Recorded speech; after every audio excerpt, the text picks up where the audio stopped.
Hello friends, a very warm welcome back to my channel গন্ধরাজ। আজকে আমি তোমাদের সাথে একটা একদম নতুন রেসিপি শেয়ার করব, কারণ আমি নিজেও এটা বানাতে গিয়ে জানতাম না যে আমি এটা বানাবো। ডালিয়া আগের দিন রাত্রিবেলা ভিজিয়ে রেখেছিলাম। ন্যাচারালি ডালিয়ার খিচুড়ি সব দিয়ে, সবজি দিয়ে, একটু সেদ্ধ, সর্ষে কারি পাতা ফোড়ন দিয়ে, এরকমভাবে নানানভাবে করি, বা ডালিয়ার পায়েস, মিষ্টি ডালিয়া। কিন্তু সেদিন ডালিয়া ভিজিয়ে রেখেছিলাম রাত্রিবেলা, তো সকালে উঠে যখন বানাতে নিলাম ভাবলাম ডালিয়ার উত্তাপা বানালে কেমন হয়। সবসময় তো সুজির উত্তাপা আমি বানাই।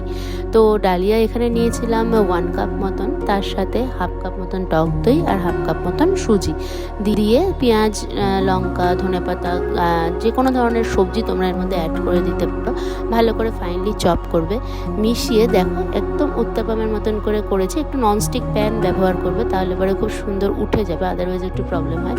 কিন্তু খেতে জাস্ট ফাটাফাটি হয়েছিল। বানিয়ে দেখো আর কমেন্ট করো যে কেমন লাগলো তোমাদের এই রেসিপিটা ডালিয়ার উত্তাপা। Thank you.